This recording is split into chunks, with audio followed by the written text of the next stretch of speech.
I've made many, many albums, so it's not about making records, it's about the Loft making their first album of what could have been. It never seemed to be something that was even on the cards when we played together for the first time. We just had 2 singles, you top of the charts, and then it all... So what could have happened, you know? It just seemed to be take this long for us to get to a stage where Pete was comfortable saying, I think I've got a batch of songs that could be a Loft record, what do you think? And everyone was on board, so. I don't know what kind of album we would have made then. It would have been a younger album, but it's more about the Loft now. Everybody says what's wrong. Did you bring the 335 or did you bring everything? You got them, of course. I haven't bought the Loft guitar, no. You haven't bought the Loft no, guitar? I bought the Gibson and I've bought, which probably won't even come out of his case, I bought my Ibanez Les Paul thing, just in case we needed a different Yeah, just a different something. But I did think about bringing the Guild and I thought, nah. We moved on from that. We're not stuck in the past. Old frictions have been talked about and put in a bin and taken away by the dustman a long time ago. There's none of that. I can't believe I let this shower of shit drag me back in after 40 years to do this. I'm fine, I'm really relaxed.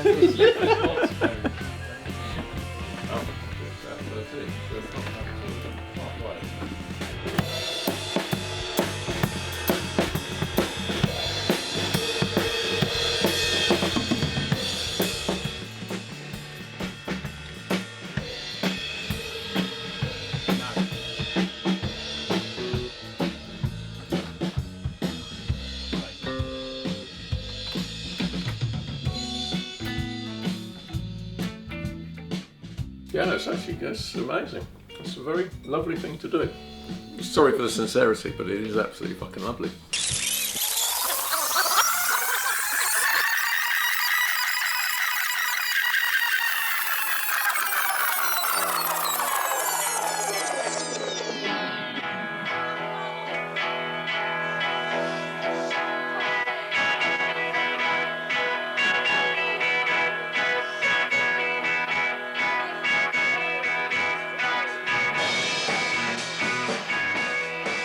I got to be in the Loft because I was playing around with Bill Prince at college and we accidentally saw Pete Astor playing a gig. Pete was supporting another band at the Pied Bull in Islington, and we really were impressed by Pete's stage demeanour and his songwriting. I was playing in a band and we were supporting a band called the Fuck Pigs, formerly the Anal Dwarves. And we thought he was interesting, so we badgered Pete. They were chatting to me afterwards and they said, oh, do you want to be our singer? And then they gave me their cassette, which they had with them, very, very pro of them. I went off and listened to the cassette and I thought, this is not really right for me right now. I remember I wrote some songs, I think Andy wrote some songs. It was clear when we saw Pete that Pete was the major songwriter. They were rehearsing in Tufnell Park and a squat in Tufnell Park. And instead of just ignoring them and not turning up, I went along to the squat rehearsal to say, I can't, I don't think I should be doing it in my last year of college. And then Andy, being Andy, was brilliant. He said, well, there's a guitar here, why don't you just play anyway? So then we kind of made a plan that we'd kind of rehearse once a week for fun. And then through that year, I'd kind of turn up every week with a song, and then we'd end up playing most of them. I was in loads of bands, basically. And I just went to this pub called Dick's Bar, just started chatting to this guy, Pete Astor. And he liked really cool music. Well, yeah, he's pretty good, okay. And they were looking for a drummer. So I thought, okay, I'll give it a go. Why not? I remembered things moved much more swiftly, and if you knew a drummer, you organised a rehearsal immediately and played with the drummer. We both all finished college, and we said in that way that 22-year-olds can only say, we're like, well, let's give it 3 months, and if nothing's happened, we'll split up. We had a 4-week horizon. You were really maintaining and managing expectations over the next month or so. None of us had telephones in our homes at that point. We would communicate with a postcard. So Pete would be in Hornsey and we'd be in Leighton, and we'd receive a postcard from Pete saying, are you free to rehearse next Tuesday? We'd done lots of sort of demos and, you know, working on Pete's songs. I kind of love our ludicrous arrogance. We had no gigs planned, no nothing.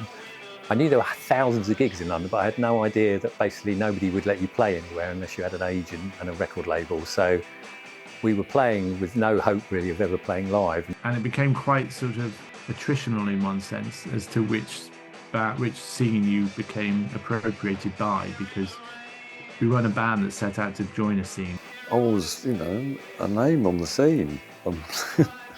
Doing loads of gigs. So very early on, we were supporting the Nightingales. I told Pete about this, and the Loft turned up at the gig, and I introduced them to Alan McGee. Alan McGee, well-known music business impresario, at that point working for British Rail, started a club called The Living Room, which was basically a place for misfits and ne'er-do-wells that couldn't get a gig anywhere else. So then they gave us a gig, and we supported ATV, I think, was our first gig. And I loved ATV, so this was like fantastic, you know.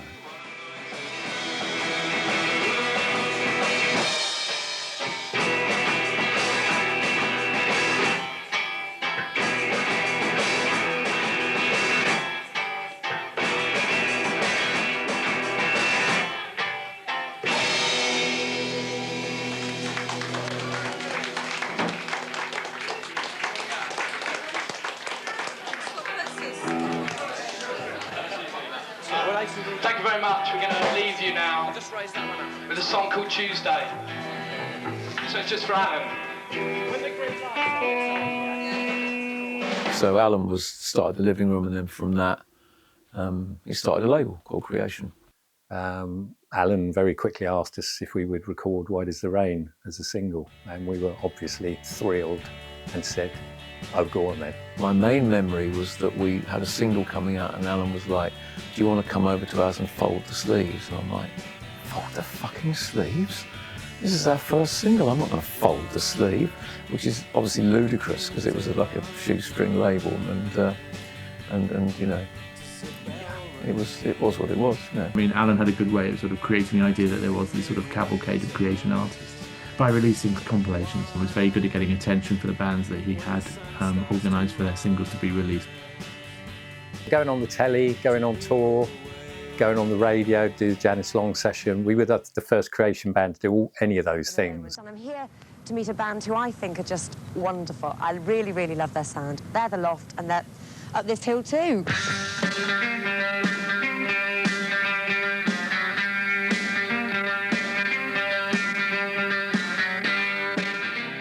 So it was very exciting for everyone in that sort of creation orbit at the time, although the creation orbit at the time was about 3 people. What about your new single, the one that you're going to perform when we get back into the studio?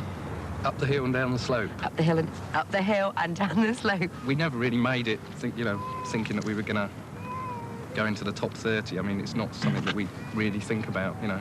If we can get enough money to make another record after this, a bit better than this one, that's good enough for them for the time being anyway.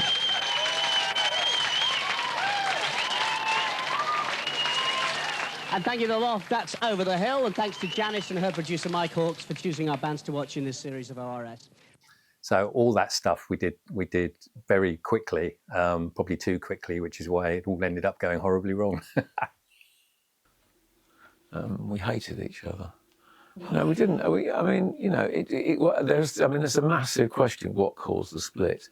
I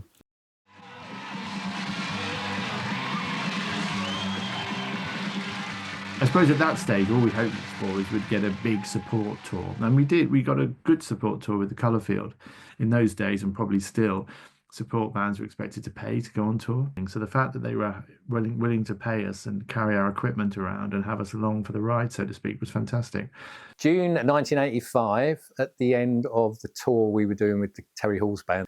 And I think the reason we split up was because we weren't communicating with each other. Nobody could really talk to each other. We didn't have a signed contract with the record label. We didn't have a manager. So there was no one taking responsibility or even structuring an outcome for any of us. We didn't have anybody really apart from the 4 of us. We were, all right, it's not we, I was a young man unable to negotiate situations.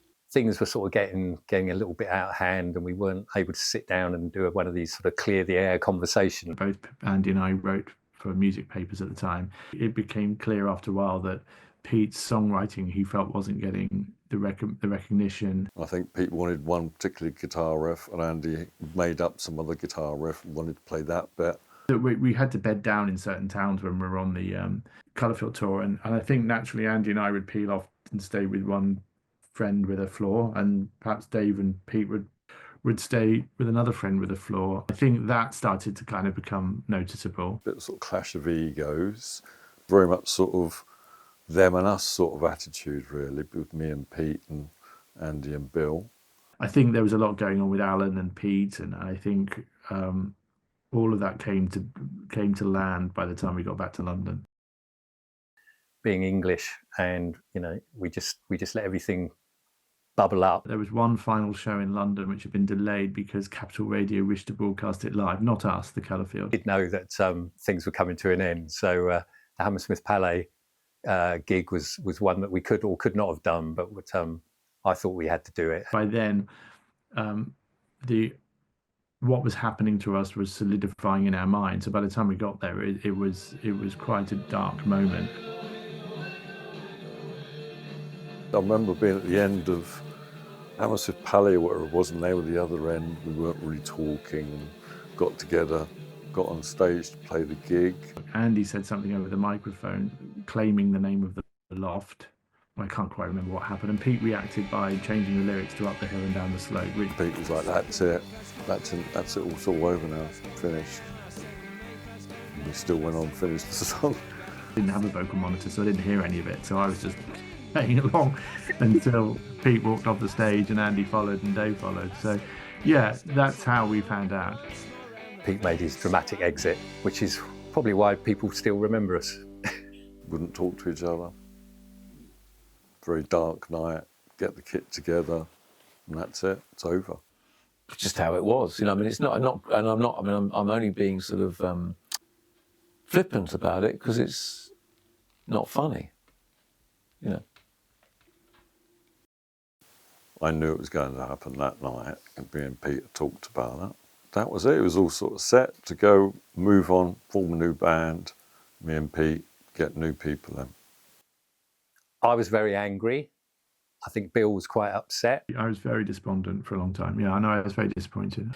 It felt as if, well, I wanted to do this and now it's no longer there. What am I going to do now? I think that was the kind of the very 22-year-old reaction to it.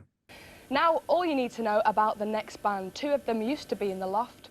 But we found out pretty quickly that Dave and Pete were carrying on with Creation as the Weather Prophet. So I was pretty bitter, to be honest, because I thought we'd wasted a really good opportunity. Things were starting to happen, and we blew it.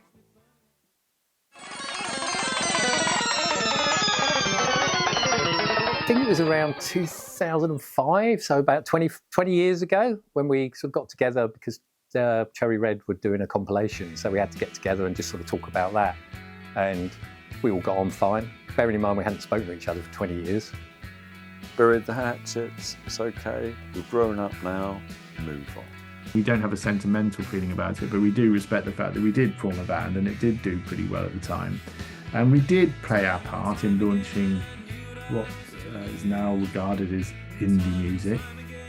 And I think somebody, and I can't quite remember who it was, said, are we going to play when this record comes out? And everyone looked at each other and we said, yeah, why not? So that was that.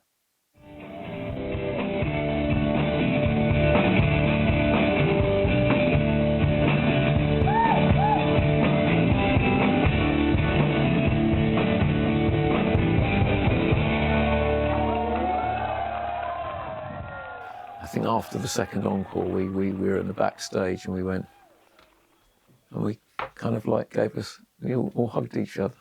I don't think we'd ever touched each other, ever. It was a very sweet sort of post-80s man moment where we all had a little hug. And those of you who remember it coming out and they were as excited as us about having a record 35 years ago in August. So really? Suck on that. Really? 35 years ago.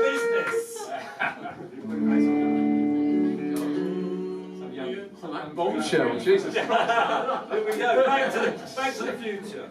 As soon as we start playing, there's just something, you know, that is just comfortable.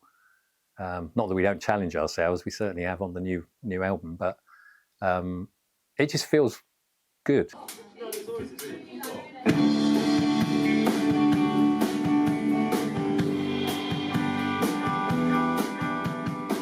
You know, and it's a pleasure, and it's just nice to have got past all that horrible stuff in the past and to make some sort of new memories.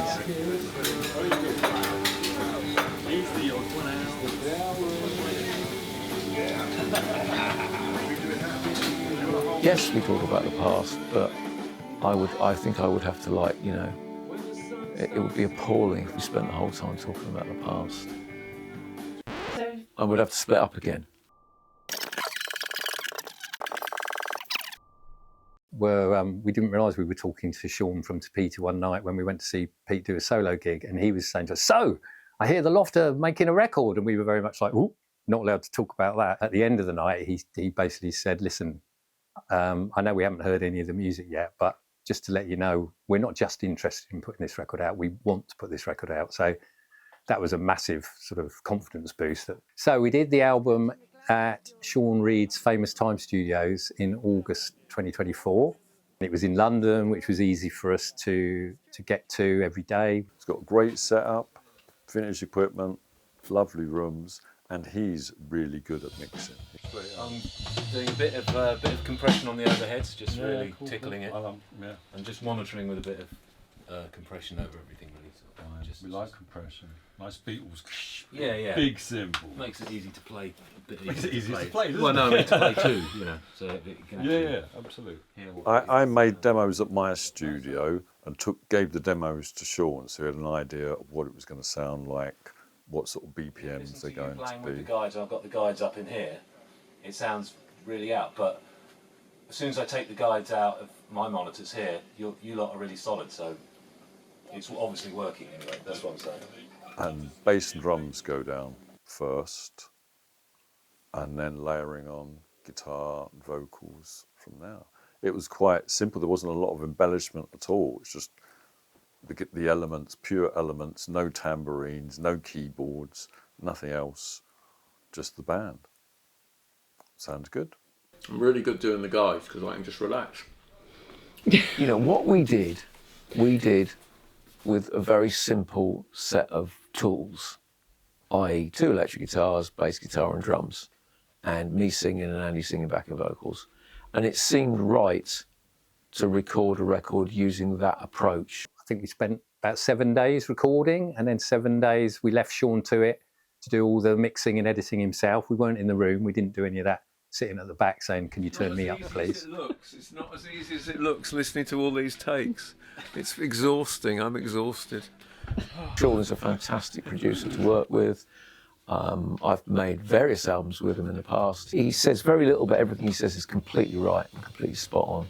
And I think he absolutely got the best out of us and understood us quietly. It sounds like a delay on the floor Triplet. You played a triplet on the floor tom.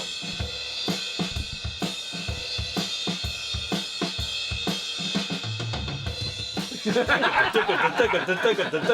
want it all the way through. The recording process initially is Pete coming along with some song ideas on acoustic guitar to click track.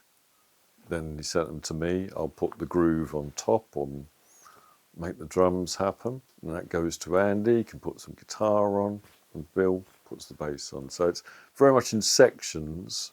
And then we get together and play live in the room. They go through a hell of a process of arranging and editing and, you know, rearranging, re-editing, changing. No, I think, no, forget the demo. Listen to this, because the point is when it goes to the guitar solo-y bit that I do, or I'm going to attempt to do, it goes, this machine, and then it goes to, there's 3, but this machine, I'll do the last one, it goes to a minor, this machine is on.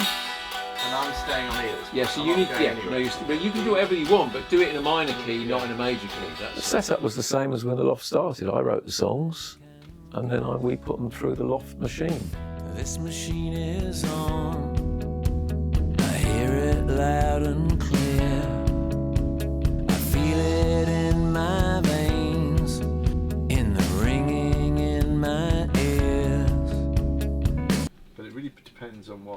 change, but you So I'm playing the chorus chords underneath the semitone. Yeah. It's a machine.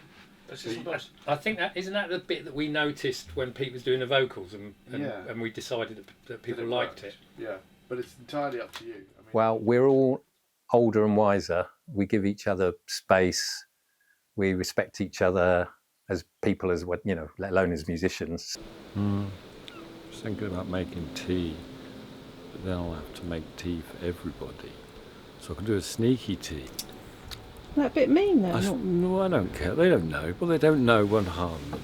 I mean, I think we've grown up, but I mean, again, I'm aware of the fact it's not really for me to say that we've grown up. I think I've grown up a bit, not much, a bit. If drummers can do that, no. Do all of them. Easy. Go on then. Piece of piss. Well done. Sorry, Bill. You carry on. We know what's important and what's not important, and we also value what we've got together as a four-piece playing together.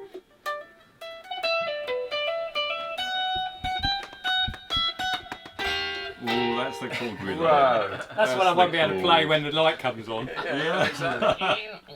Take 20. Doesn't work in any other dynamic. Just the four original people. Nobody else has ever been in the Loft, and that's quite a big deal, I think.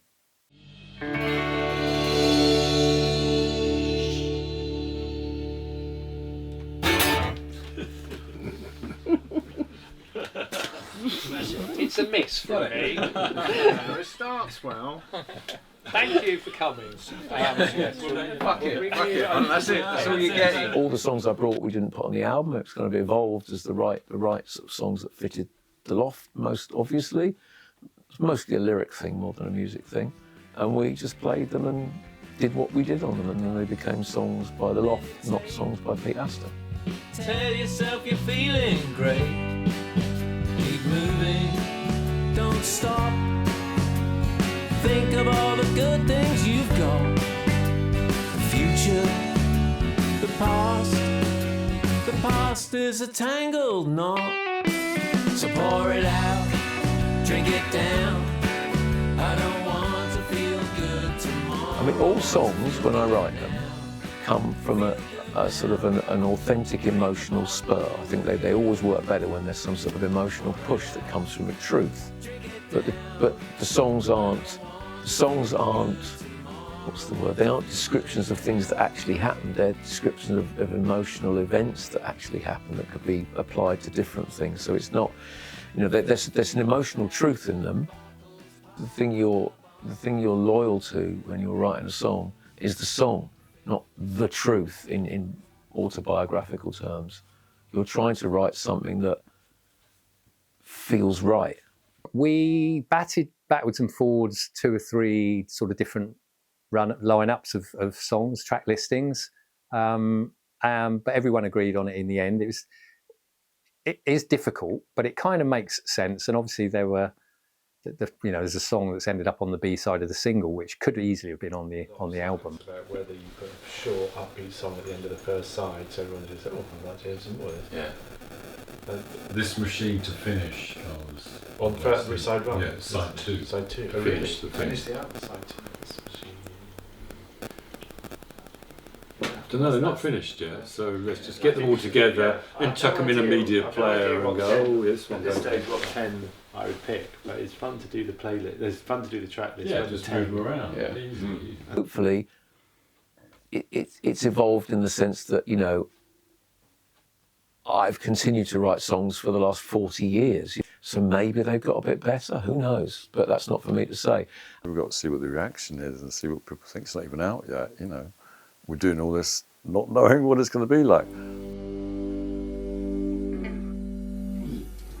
The Loft, Up the Hill, Down the Slope. Absolutely fantastic stuff. Thanks so much for dropping by. The Loft feature on Artifact, The Dawn of Creation Records, the box set, which comes out tomorrow. Thanks to Pete and Andy and Bill and Dave. Thanks for dropping by. Thank you. Cool. Yeah, it did occur to me that, you know, we've been living off of that sort of history for many years now, and now we're suddenly going, don't worry about the past. Here are 10 new songs. You know, people might go, they're rubbish. We hate them.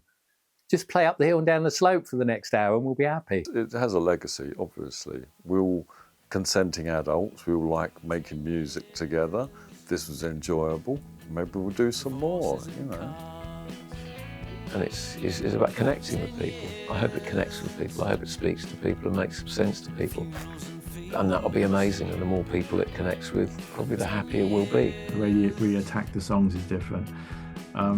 But there is still something that's very integral to the original Loft sound that we've managed to maintain, and that's principally because we've stayed the same. Well, the album comes from the song 10 Years. The very last line in that song is everything changes, everything stays the same. And I think Pete quite early on said there's a line, you know, which could work, and it kind of makes sense, doesn't it? It sort of sums us up, really. Everything changes. Everything stays the same.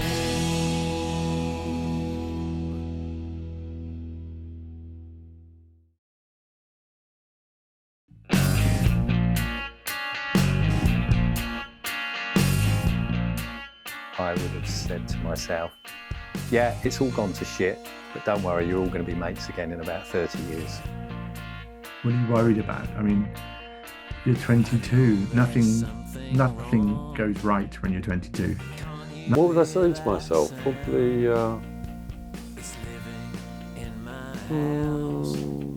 be careful what bands you choose to play with.